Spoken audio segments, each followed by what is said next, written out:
Feel me.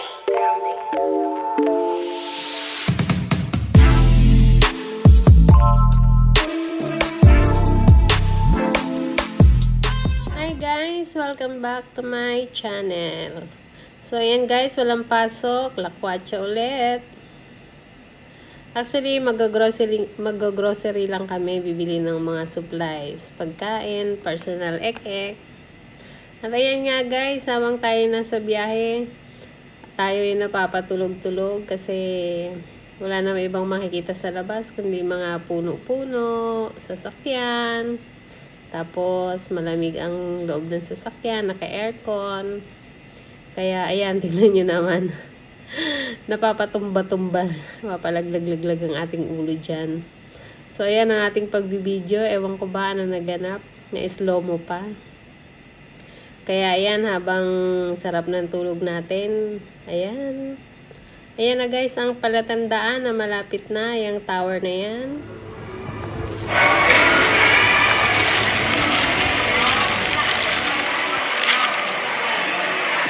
At yun na nga guys, talagang puro gulay-gulay ang ating pinuntahan. Pumunta tayo sa gulayan section.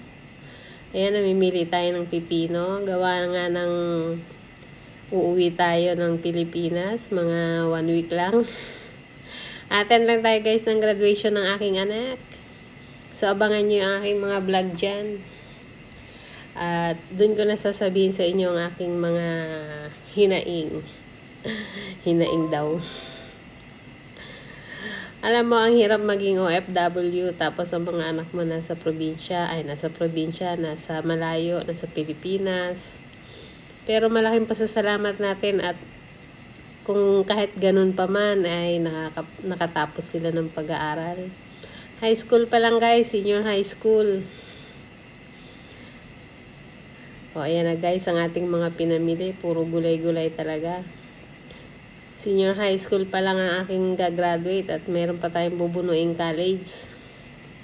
So, ayan guys, pampaliit na yung tiyan yan para makapagsuot ng kahit pa paano yung makapagsuot ng dress na hindi masyadong bakat-bakat ang tiyan.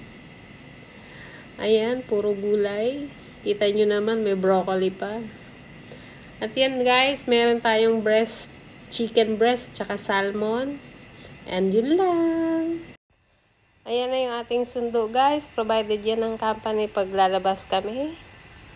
Ayan, salamat. Abangan ang susunod.